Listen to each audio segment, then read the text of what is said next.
Hello students, कैसे हैं आप सब। चलिए आज अपन आगे बढ़ते हैं और अपन आते हैं अपने, आपने याद होगा अपन ने मोशन इन प्लेन अपन पढ़ रहे थे, जिसके अंदर ही अपन आगे की तरफ टॉपिक पे बढ़ते हैं। वो है अपना क्या, प्रोजेक्टाइल मोशन। प्रोजेक्टाइल मोशन, इसको अगर हिंदी में बात की जाए तो बोला जाता है क्या, प्रक्षेप्य गति। आपको याद होगा या आप जानते हैं कि अगर ना अपन अगर किसी भी ऑब्जेक्ट को अगर अपन ओनली फॉर वन डायरेक्शन में अगर मूव कराएं तो आपने पढ़ा था कि वो वन डायरेक्शन यानी स्ट्रेट लाइन मोशन कहलाती है। लेकिन अगर कोई ऑब्जेक्ट टू डायमेंशनली अगर मूव कर रहा है तो उसके लिए उसमें लगने वाले प्रिंसिपल्स को अपन थोड़ा बहुत अब तक स्टडी करते आ रहे हैं वेक्टर फॉर्म में। अपन आज वही से अपना उसी मोशन इन प्लेन का एक सबसे इंपॉर्टेंट अपना टॉपिक है ये, वो है अपना क्या, ये प्रोजेक्टाइल मोशन। कि यहाँ पे अपने पास एक्स डायरेक्शन है, इधर क्या है अपनी Y direction. X Y direction के अंदर अपन क्या ले रहे हैं, कोई एक ऑब्जेक्ट ले रहे हैं कि कोई ऑब्जेक्ट वो अपना इस पाथ पे मूव कर रहा है, ऐसे इस तरह मूवमेंट कर रहा है। वो यहाँ पे वो जब वो इनिशियली निकल रहा था तो एंगल थीटा के साथ यहाँ से मूव कर रहा है। नीचे की तरफ अगर बात की जाए, यहाँ पे एक्स डायरेक्शन में क्या आ रही है, इसके द्वारा तय की गई इसकी रेंज, यानी कितनी दूर गया। और वहीं अगर वाई डायरेक्शन में अगर देखें तो कितना ऊपर तक ये गया। ये सारा का सारा कॉन्सेप्ट एक्चुअल में वर्क करता है किसी भी एक क्रिकेट मैच के ऊपर। क्रिकेट मैच क्या बताता है कि जब कोई बैट्समैन किसी बॉल को हिट करता है तो वो कितने, जब वो सिक्स लग रहा है तो वो सिक्स कितनी रेंज के साथ, कितना लंबा और कितनी हाइट के साथ, यानी कितना ऊंचा सिक्स गया, उसी को अपने यहाँ पे रिप्रेजेंट करता है। आपको एक चीज याद होगी कि जब अपन लेते हैं कि यहाँ पे एक्स वाई डायरेक्शन के अंदर कोई ऑब्जेक्ट ले, तो अगर इस पॉइंट पर अगर अपन देखें तो यहाँ पर अपने पास क्या है कि पार्टिकल तो इस डायरेक्शन में मूव कर रहा है, लेकिन उसके जो वेलोसिटी है वो दो कंपोनेंट में डिवाइड हो रही है। पहला एक्स डायरेक्शन की अगर बात करें तो वो आ रहा है यू कोस थीटा, और इधर साइन की बात करें तो इधर क्या आ रहा है यू साइन थीटा। तो चलिए अपन इसी से रिलेटेड देखते हैं और सबसे पहले अपन डिफाइन करते हैं अपना प्रोजेक्टाइल मोशन को।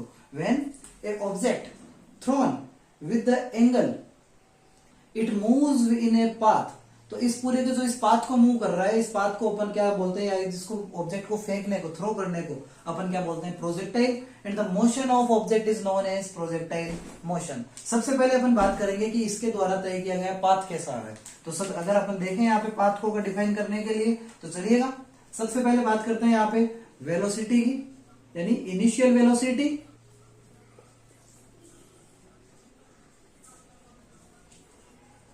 इनिशियल वेलोसिटी ऑफ ऑब्जेक्ट, वो अपनी क्या हो रही है इन एक्स डायरेक्शन में। अगर एक्स डायरेक्शन की बात करें तो यू एक्स बराबर क्या होगा, u cos theta. And in y direction में, वाई डायरेक्शन में कितना आएगा, यू वाई बराबर यू साइन थीटा। तो ये दोनों चीजें आपको पता ही है। ये अपनी इक्वेशन फर्स्ट दे देते हैं, इसको इक्वेशन नंबर क्या दे देते हैं अपन, 2 दे देते हैं। यानी अपने क्या निकल के आ गया, इनिशियल वेलोसिटी अपने ने निकाल ली। चलिए now acceleration, acceleration in x direction.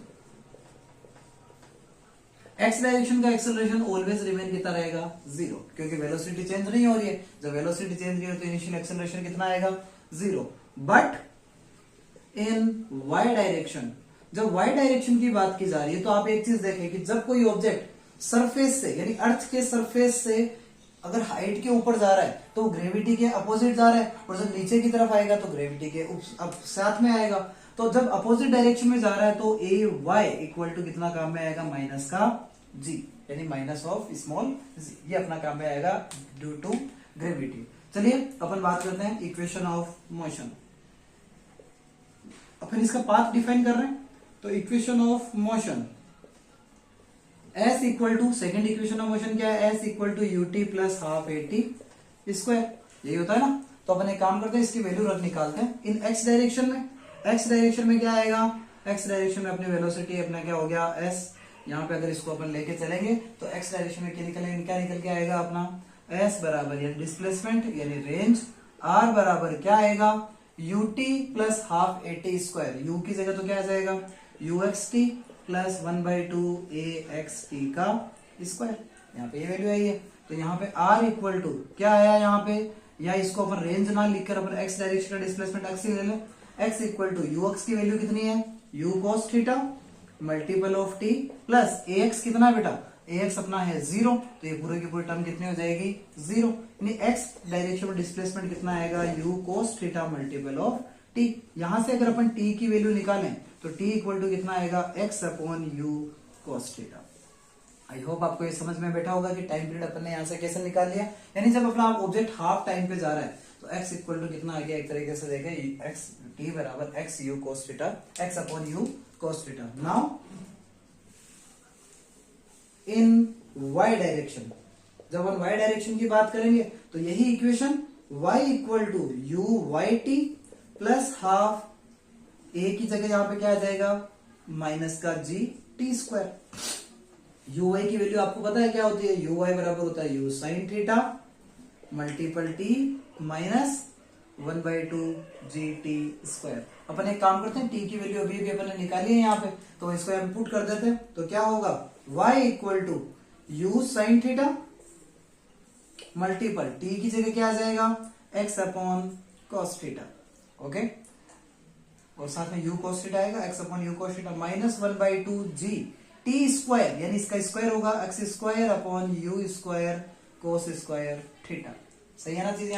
यहाँ पे आप एक चीज देख पा रहे हो, u से u क्या हो गया है cancel out, sine theta upon cos theta वो कितना होता है टेन थीटा होता है, तो इक्वेशन क्या निकली y equal to tan theta multiple x minus 1/2 g x square upon u square cos square theta. यहां पर आप इसको कंपेयर कीजिए equation of parabola. Equation of parabola क्या होता है, y equal to m x plus c या m x minus c, plus minus c आता है। तो यहां पर आप देखो y डिस्प्लेसमेंट है, m इक्वल टू क्या आता है टेन थीटा, यहां ये क्या कहलाती है स्लोप, ये क्या कहलाती है स्लोप। तो m इक्वल टू क्या हो गया टेन थीटा, x ऐसा का ऐसा और c अपने कोफिशिएंट की जगह अपने सारे के सारे टर्म आ रही है। तो ये जो इक्वेशन है अपने जो निकल के आई y equal to tan theta multiple x minus 1/2 x square u square cos square theta, ये सारी की सारी इक्वल आ रही है एक तरह से y बराबर एम एक्स प्लस माइनस सी के। तो अपन यहाँ पे कह सकते हैं कि जब ये इक्वेशन पैराबोला की है तो जो अपना प्रोजेक्टाइल मोशन है उसमें जो ऑब्जेक्ट मूव कर रहा है वो ऑब्जेक्ट मूव करते वक्त तो पाथ हमेशा कौन सा रहेगा, वो पाथ ऑलवेज काम में आएगा कौन सा पैराबोलिक पाथ, यानी अपना जो motion of projectile is always represent the path which is known as parabolic path. I hope आपको ये समझ में आया होगा।